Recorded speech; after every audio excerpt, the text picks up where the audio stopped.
उमापति महादेव की, बोलो सब संतों की, सत्य सनातन धर्म की।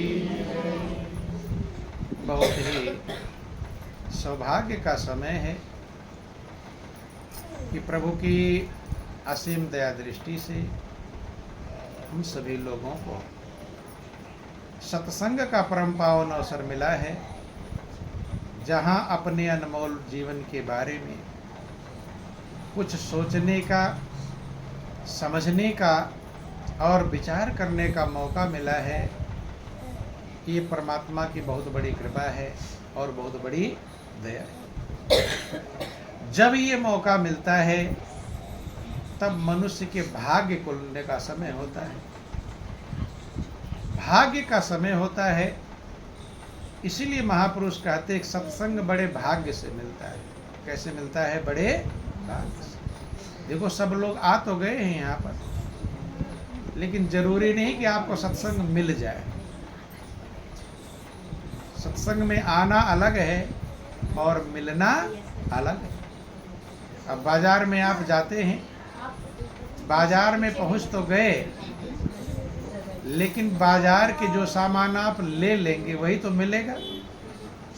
ऐसे सत्संग में आप आए हैं, यहाँ से जो ले लेंगे वही तो मिलेगा आपको, और नहीं ले पाएंगे तो मिलने वाला नहीं। इसीलिए महापुरुषों ने समझाया, रामचरितमानस में लिखा गया कि बड़े भाग्य पाइए सत्संगा, बिनहि प्रयास हो ही भव भंगा। कहते बहुत भाग्य से सत्संग पाया जाता है। क्या किया जाता है? पाया जाता है। अब ध्यान देना, सत्संग में आना अलग है और सत्संग को पाना अलग है। दोनों में अंतर होता है। सत्संग का पाना किसे कहते हैं? कि जैसे आपके सामने भोजन की थाली आ जाए, थाली सामने आ गई है, लेकिन अभी भोजन आपको ताकत नहीं देगा। क्यों नहीं देगा? अभी आपने पाया नहीं। सुगंध मिल जाएगी, खुशबू मिल जाएगी, लेकिन ताकत तब देगा जब आप भोजन को ग्रहण कर लेंगे और पच जाएगा। क्या हो जाएगा? भोजन कर भी ले और पचेगा नहीं तो भी ताकत देने वाला। यही हाल सत्संग का है। इसीलिए सत्संग को कोई बिरला पाता है। उसी को लिखा गया, बड़े भाग्य पाइए सत्संगा। सत्संग आपको पच जाए। क्या हो जाए? पच जाए। और पचेगा तब जब आप उसे पाएंगे। पच जाने का मतलब है कि हमारा जीवन सत्संग पर उतर जाए। क्या हो जाए? चल पड़े हैं उस पर। जब चल पड़ते हैं उसे सत्संग का पाना कहते हैं। और जो लोग चल पड़े तो इतिहास गवाह इस बात का, पतित से पतित प्राणी पावन बन गया सत्संग के प्रभाव से। नीच से नीच भी महान बन गया है। अधम से अधम लोग मुक्ति को प्राप्त कर लिए हैं। कि सठ सुधरही सत्संगति पाई, पारस परस कुधातु सुहाई। जैसे एक लोहा है और एक सोना है। लोहा कम कीमती है और सोना ज्यादा। कहते हैं कि पारस का अगर स्पर्श हो जाए, जो कुधातु लोहा है, कम कीमत का लोहा है, वो क्या बन जाएगा? ऐसे संत के संग से सठ से सठ भी, अज्ञानी से अज्ञानी, नादान भी सुधर जाते हैं और महान बन जाते हैं। तुलसीदास ने जब इस लाइन को लिखा रामचरितमानस में, तब उन्होंने विचार किया कि लोग मेरी बात पर आश्चर्य करेंगे कि संत के संग से, सत्संग से पतित भी पावन बन जाते हैं। आगे उन्होंने वर्णन कर दिया कि सुनिया चरज करे जनि कोई सत्संगति महिमा नहीं गोई। ये हमारी बात सुनकर कोई आश्चर्य ना करे। सत्संग की महिमा छिपी नहीं है। बाल्मीक नारद घट जोनी, निज निज मुखन कही निज होनी। वाल्मीकि हुए। आप लोग कहानियां सुनते रहते हैं कि जिनका पहले का जीवन दस्यु का जीवन था, लूट मार का जीवन था, लेकिन बाद का जीवन कैसा बन गया। वाल्मीकि ऋषि कहलाते हैं, भगवान वाल्मीकि कहलाते हैं, और इतने महान बन गए कि स्वयं भगवान राम की अर्धांगिनी माँ सीता के गुरु कहलाते हैं। कब बदला? ये संत का संग मिल गया, सत्संग मिल गया, और सत्संग की एक बात पर ग्रहण कर लिया। संत ने पूछा, भाई जो लूट मार कर रहे हो, पाप कर रहे हो, गला काट रहे हो, ये किसके लिए? तो उन्होंने कहा परिवार के लिए। किसके लिए करते? अच्छे बुरे कर्म किसके लिए? जो जो अपने हैं उन्हीं के लिए करते। बंद। उन्होंने पूछा, इस पाप कर्म में हिस्सा लेंगे घर वाले, परिवार वाले? और कहानी आप लोग सुनते, जब घर पर गया पूछा तो पाप में हिस्सा लेने को कोई तैयार, और यही सच्चाई है। आप कैसा भी करोगे कि तेरे कर्मों की गठरी खुद तू ही सर पर उठाएगा। आपके कर्म की गठरी आपको ही सर पर उठाना पड़ेगी। तो कर्म की गठरी अच्छी बनानी चाहिए कि बुरी बनानी चाहिए? कैसा बनाना चाहिए है? अब ऐसी गठरी बना लो जिसमें बदबू आ रहा हो और सर पर लेकर घूमो, तो किसको बदबू करेगा?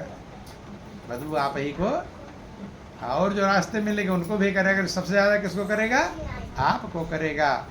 और अगर कर्म की गठरी में फूल भर लिए तो महक आपको मिलेगी। यही ये जिंदगी मिला हुआ है बंधुओं। ये जिंदगी महापुरुष कहते हैं ये आनंद का भंडार है। जब उन्होंने अपनी गठरी को बदल दिया, वो कर्मों की गठरी लूट मार गला काटते थे, अपराध करते थे, लेकिन संत का संग मिल गया और संत ने वो गठरी को क्या कर दिया? चेंज करवा दिया। धीरे धीरे उसके बदबू के भंडार निकाल दिए और क्या भर दिया? खुशबू भर दिया। तो वही जो लुटेरे थे वो वाल्मीकि ऋषि कहलाते हैं। क्या कहलाते हैं? वाल्मीकि ऋषि। देखो ध्यान से समझना, प्रभु ने मौका दिया है। ये जो संसार परमात्मा ने बनाया है, इसमें दो चीजें मौजूद हैं। क्या हैं? दो चीजें, गुण और दोष दोनों मौजूद है। क्या क्या मौजूद है? गुण भी है और दोष भी। रामचरितमानस में लिखा गया कि जड़ चेतन गुण दोष में विष कीन करतार, संत हंस गुण गाई पे परिहरि वारि विकार। करतार ने, बनाने वाले ने जड़ चेतन गुण दोष, जड़ और चेतन को गुण और दोषों से युक्त किया है। गुण भी है और दोष भी, दोनों मिलाकर दुनिया को बनाया गया है। इसे क्या कहते हैं? दुनिया। क्या कहते हैं? दुनिया माने दो। दुनिया का मतलब यहाँ अच्छा भी है, बुरा भी है, पाप भी है, पुण्य भी है, अंधकार भी है, प्रकाश भी है, ज्ञान भी है, अज्ञान भी है? आनंद भी है, टेंशन भी है, शांति भी है, बेचैनी भी है, खुशी भी है और दुख भी मौजूद है। दोनों चीज मिला कर रखी गई। क्या कर रखा गया है? अब आपकी ड्यूटी है उसमें से क्या निकालते हो। यही आपकी होशियारी है, यही चालाकी है। अच्छा निकाल लोगे तो आनंद मग्न हो जाओगे, और बुरा निकाल लोगे तो बेचैन हो जाओगे। मिला कर रखा गया है, मिक्स करके रखा गया है। अब निकालना आपको। तो जो लोग टेंशन में हैं, चिंता में हैं, वो क्या निकाले हैं? अच्छा निकाले हैं कि बुरा निकाले हैं? हैं? बुरा बेचैनी का भंडार है। अगर आपको टेंशन है, अगर आप चिंता है, बेचैनी है, अशांति है, तो समझ लेना कि हमने क्या निकाला है, उल्टा निकाल लिया, बुरा निकाल लिया।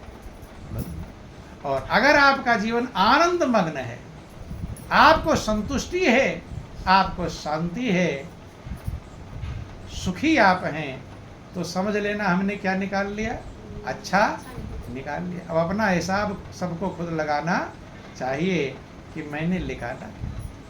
सबके पास दोनों चीजें मौजूद है। क्या है? दोनों चीजें मौजूद। देखो ध्यान देना, जब आप लोग यहाँ पर आए हैं तो अकेले ही आए हैं कि और कोई साथी भी साथ में आए? अकेले। लेकिन दुनिया के साथियों को आप छोड़ सकते हैं, लेकिन कुछ ऐसे साथी हैं जिनको आप छोड़ सकते नहीं। जब आप यहाँ पर आए हैं तो आपके साथ क्रोध आया है कि नहीं आया? कि क्रोध घर पर है? क्रोध भी यहाँ साथ में आया है। ध्यान देना। बोलो वृंदावन बिहारी लाल। या किसी ने अपना क्रोध घर पर रखा है? सबका क्रोध साथ में आया। और अब एक बात कोई उल्टा बोल दे तो क्रोध आएगा कि नहीं आएगा? वहां से घर से नहीं आना पड़ेगा, यहीं पास मौजूद है मौजूद कि नहीं?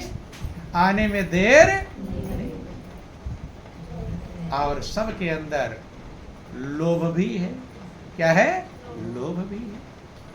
अगर कोई आकर यहाँ कहने लगे कि भाई ये हीरा मोती जिसको लेना हो ले लो, ये बाहर कोई आवाज़ लगाने लगे कि फ्री में मिल रहा है, सरकार 10-10 हज़ार रुपया फ्री में बांट रही है, आवाज़ है अनाउंसमेंट करने लगे, तो यहाँ कोई बैठा रह जाएगा? बोलो वृंदावन बिहारी लाल। यहाँ कोई बैठा रहने वाला क्यों? जैसे रुपए का नाम सुनेंगे तो सत्संग कितना कीमती है, लेकिन इसे छोड़ने में देर, सब जल्दी लौट के आ जाएंगे। रुपया तो 20,000 मिल जाएगा। आज कौन सा ऐसा 20,000 रुपया सरकार बांटने लगी फ्री में? और फ्री में तो 2-2 हज़ार बांटते थे। कितना बांट रहे हैं? 2,000, 1-1 हज़ार। तो भीड़, लाइन लग गई। क्या हो गया? लाइन लग जाता नहीं लग जाता? तो ध्यान देना, समझना है। समझने के लिए सत्संग होता है। लाइन लगा लेते हैं क्योंकि सबके अंदर लोभ की भावना मौजूद है। लड़ जाते हैं, लड़ाई भिड़ाई भी हो जाती है। तो क्रोध भी है और लोभ भी है और मोह भी है। मोह साथ में आया, घर पर है? साथ में आया हुआ है। अगर आपको कोई फोन आ जाए कि आपके प्रिय व्यक्ति का एक्सीडेंट हो गया, क्या हो गया, तो यहाँ बैठकर खुश होगे कि बेचैन? मोह है कि नहीं? मोह भी आया है। और अहंकार घर पर है, यही साथ में आया है। ध्यान देना, ये ऐसे साथी हैं। दुनिया के साथियों से आप नाराज हो जाते हो, दुनिया के साथियों को छोड़ देते हैं। ये कितने प्रिय साथी हैं। इन साथियों को आप छोड़ते तो इन साथियों ने आपका घाटा किया है या फायदा किया है? क्या किया है?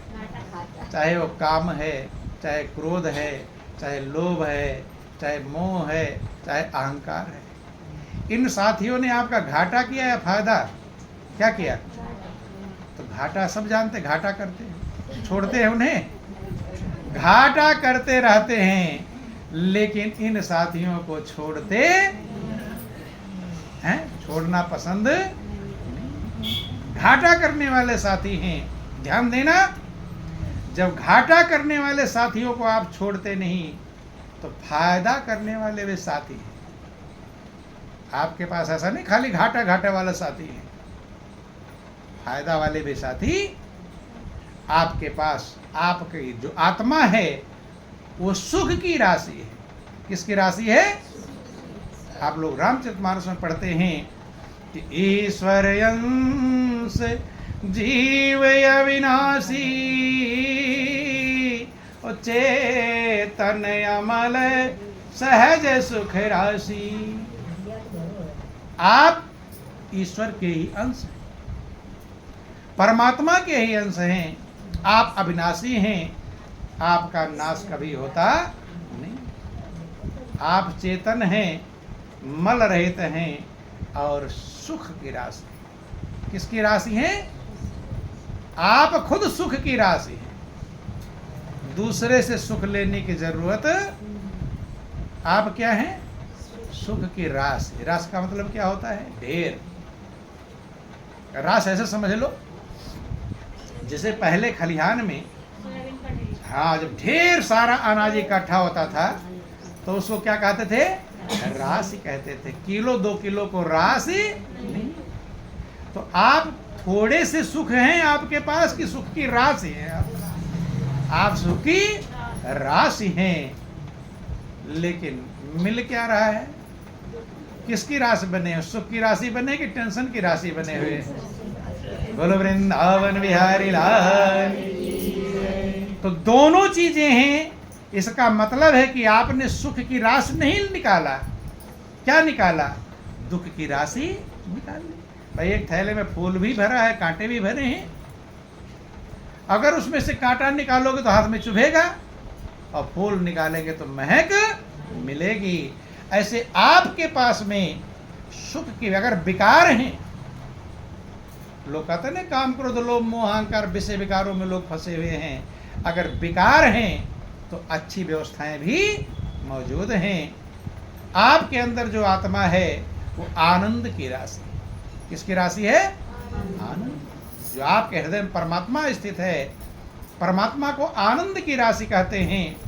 रामायण में लिखा गया कि व्यापक एक ब्रह्म अविनाशी, सतचेतन घन आनंद राशि। एक परमात्मा है। कितना है? एक। एक कहते सभी हैं, लेकिन समझता कोई बिरला है। ये ध्यान। सब कहते भगवान एक है, कहते हैं ईश्वर एक है, अल्लाह एक है, खुदा एक है, गॉड एक है, सब कहते हैं। जब सब एक ही है तो लड़ाई किस बात की? एक में कभी लड़ाई होती? लड़ाई कितने में होती? कम से कम 2 चाहिए। अगर एक ही रहेगा तो लड़ाई होगी? बता दे, कहानी आपको समझा दें। एक राजा था, उसकी रानी। जब राजा विश्राम करता था तो रानी उसका चरण दबाती थी आराम करने के लिए, पैर दबाती ताकि उसको आराम मिले। रानी जब दबाती थी ताकि राजा को नींद आ जाए, तो रानी जो चूड़ियां पहन रखती थी वो आवाज करती थी। क्या करती थी? आवाज। राजा ने कहा कि रानी, ये तेरी चूड़ियां बज रही हैं, आवाज से डिस्टरबेंस हो रहा है, मुझे नींद, चूड़ियां उतार दे। क्या कर दे? भाई तुम किस लिए पैर दबा रही हो? आराम ताकि मुझे नींद आवे, और चूड़ियों की खनखनाहट से आवाज नहीं आ रही है, इसे निकाल दो। तो रानी ने निकाल दिया, कम कर दिया, थोड़ी बची, फिर पैर दबाने लगे, फिर आवाज आए। अभी भी आवाज आ रही है, और निकाल दे।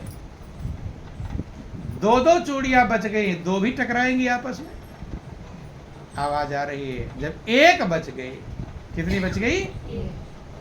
अब आवाज बंद हो गया, अब राजा को नींद आ गई। एक उदाहरण है। ऐसे ईश्वर एक है। जहां जो इस बात को समझ लेगा वहां लड़ाई गायब हो जाएगी। भगवान के नाम पर बहुत लड़ाइयां हो रही, नहीं हो रही? किसके नाम पर? भगवान के। जो एक ही है तो लड़ाई होगी? 2 समझने में लड़ाई है, एक जब समझ जाएगा तो लड़ाई होने वाली। आप सभी लोग गाते हैं कि तुम हो एक अगोचर सबके प्राणपति, स्वामी सबके प्राणपति, किस विधि मिलो दया में, किस विधि मिलो दया में, तुमको मैं कुमति, ओम जय जगदीश है। ये आरती सब लोग गए होंगे, गए हैं। भगवान को कितना कहा एक कहा कि 10 कहा? एक। लेकिन गा कर क्या समझे कि एक कौन सा है? ये बात समझ में आई? ये बात समझ में आई? झंझट है कि इनकी पूजा करो कि इनकी करो। इधर जाऊं चौराहा है, क्या है? एक रास्ता अगर चलता चला जाए तो फिर कोई दिक्कत है? जैसे 2 रास्ता फटेगा झंझट हो जाएगी। अब इधर जाऊं इधर। ऐसे पूजा करने में भी झंझट होती है, होती कि नहीं होती? कि इनकी करूं कि इनकी करूं, होता है कि नहीं? और गा कितना रहे हो तुम हो? एक। जब एक है तो झंझट नहीं है। लेकिन फिर भी लोगों को समस्या रहती है, रहती कि नहीं रहती? इनकी पूजा करूं कि इनकी करूं, इनकी करूं कि इनकी, झंझट आता है। झंझट तब तक है जब तक एक समझ में आएगा। गा तो रहे हैं तुम हो एक, लेकिन खाली गा रहे हैं, अपने समझते। बंधु ध्यान दें, इसी समझने के लिए सत्संग की आवश्यकता है। बिना सत्संग के ये समझ में आने वाला। भाई चौराहे पर 4 रास्ते हैं, अब तुम्हें एक ही रास्ते पर तो जाना है, चारों पर तो जा नहीं पाओगे। अब अगर कंफर्म नहीं कर पाए कौन सा रास्ता जाएगा तो क्या करोगे? वहां कोई पूछोगे उससे? पूछेंगे नहीं? पूछेंगे। और जब बता देगा भाई ये वाला रास्ता जाएगा, तब उस मंजिल पहुंच जाए। ऐसे अगर आप कंफर्म नहीं कर पाते हैं कि मैं किसकी पूजा करूं, सत्संग ही वो चौराहे पर बताने वाला ज्ञान है, कौन सा रास्ता जाए। बंधु, इसीलिए रामचरितमानस में लिखा गया कि बिन सत्संग विवेक न होई, राम कृपा बिनु सुलभ न सोई।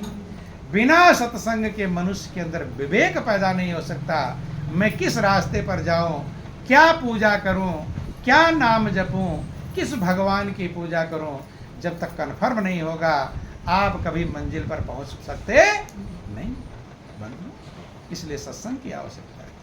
सत्संग इसीलिए जरूरत है।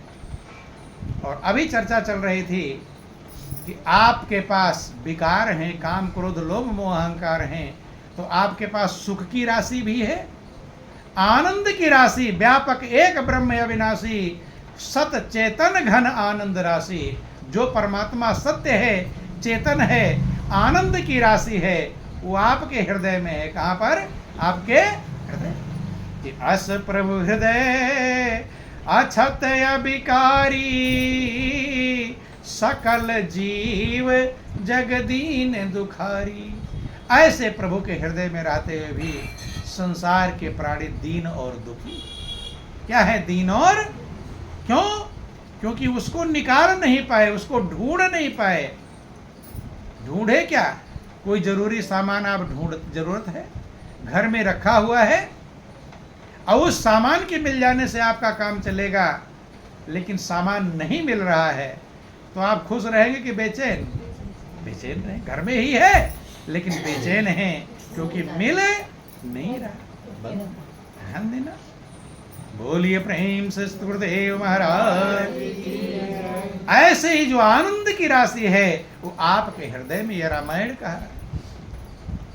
लेकिन हम बेचैन बने हुए हैं, चूंकि उस आनंद की राशि को हमें प्राप्त करने का तरीका मालूम नहीं। बंधु, हाँ, काम क्रोध लोभ मोह अहंकार, इसको प्राप्त करने का तरीका मालूम है, इसमें एक्सपर्ट हैं, इसमें ट्रेनिंग कर रखे हैं। जरा सा कोई उल्टा बोल देगा तो क्रोध के आने में देर। क्रोध ट्रेन से आता है, हवाई जहाज से आता है? किससे आता है? हवाई जहाज से ही आता है, देर करता है। हाँ, बोलो वृंदावन बिहारी लाल की, उमापति महादेव की। और दूसरी चीज समझ लेना, मनुष्य का एक स्वभाव है, जो विकार हैं, जो बुराइयां हैं, उन्हें आज तुरंत ग्रहण कर लेता है, लेकिन अच्छाइयों को जल्दी ग्रहण करता नहीं। तुरंत ले लेता है। क्यों ले रहा है? क्योंकि उसी की ट्रेनिंग किए। क्या किए हैं? उसी की ट्रेनिंग किए। छोटे जब बच्चे होते हैं तब कोई विकार रहता है? कोई ना छल कपट है, ना प्रपंच है, कुछ भी है नहीं, क्योंकि भगवान एकदम निर्मल बनाकर भेजता है।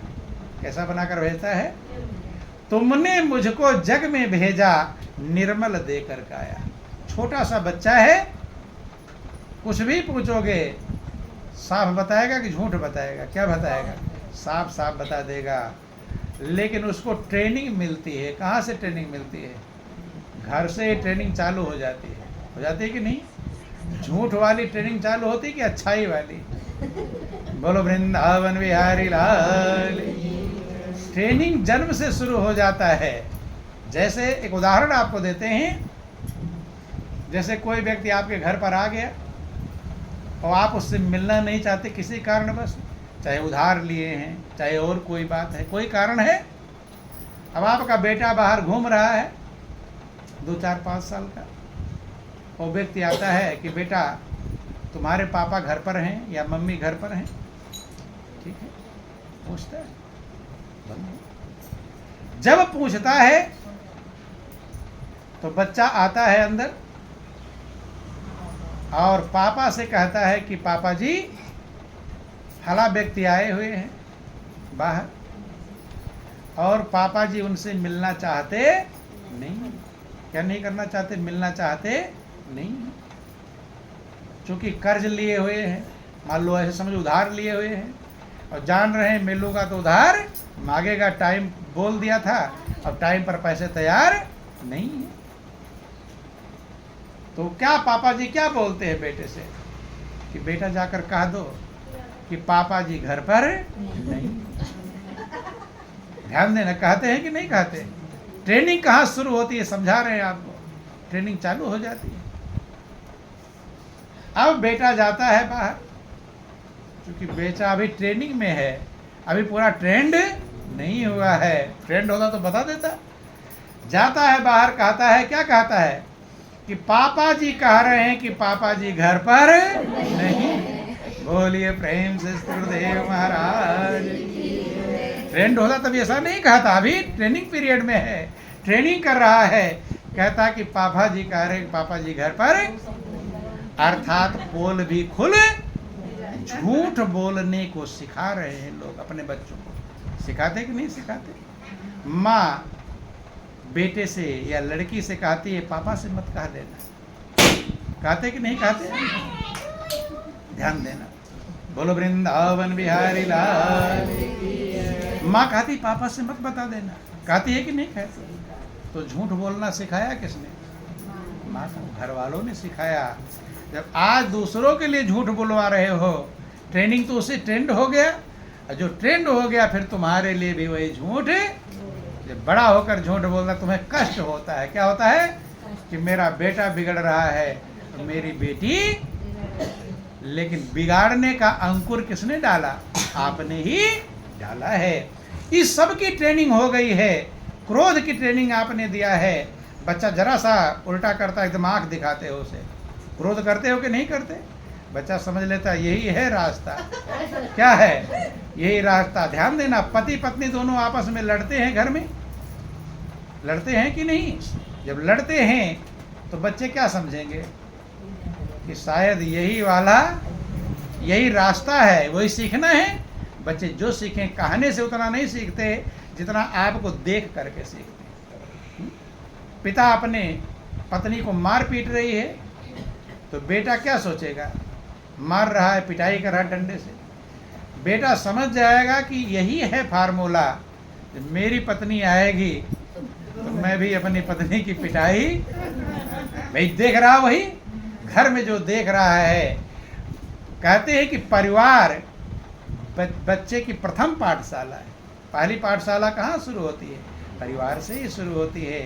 अगर आपको बच्चों को सही करना है तो आपको पहले खुद सही बनना पड़ेगा, तब बच्चे सही बनेंगे। नहीं, जो ट्रेनिंग आपने किया है वही ट्रेनिंग बच्चों को भी करा देंगे। अब वही काम क्रोध लोभ मोह अहंकार में आप फंसे हुए हैं, तो बच्चों को कौन सी ट्रेनिंग दोगे? जो आपने ट्रेंड में है, इसकी ट्रेनिंग आपने। भाई फौजी वाला फौज का ही ट्रेनिंग देगा? नहीं देगा। कंप्यूटर वाला कंप्यूटर ट्रेनिंग देगा?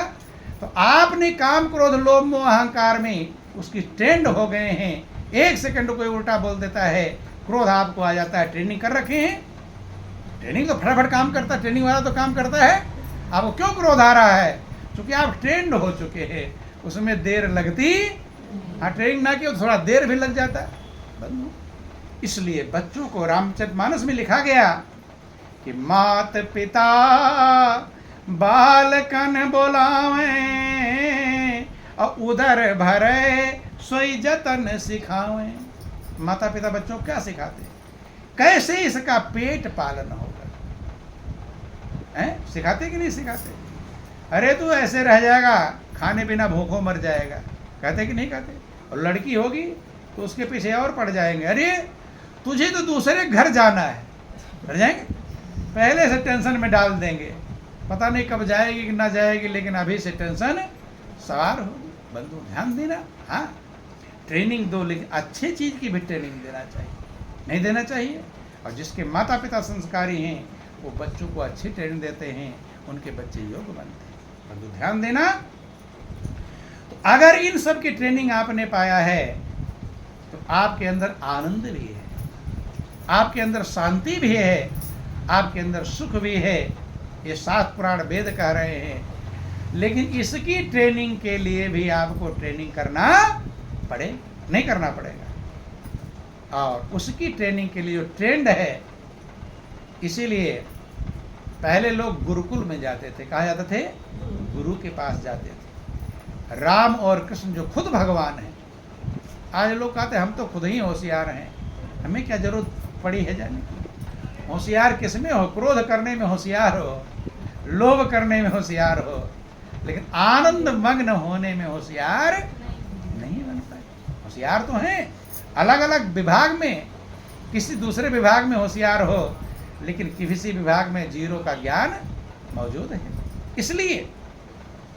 इसीलिए भगवान कृष्ण भी जो इतने सामर्थ्यवान थे, जिनके पैदा होते जेल के फाटक खुल गए, पहरेदार सो गए, दूध पीते पीते पूतना राशि का संहार कर डाला, काले नाग को न था, गोवर्धन पहाड़ को उठाया, लेकिन वे भी गुरु की शरण में जाते हैं।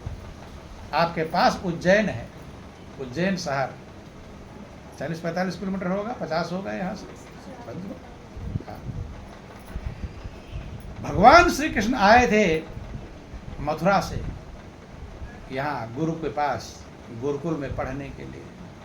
और सुदामा कहाँ से आए थे?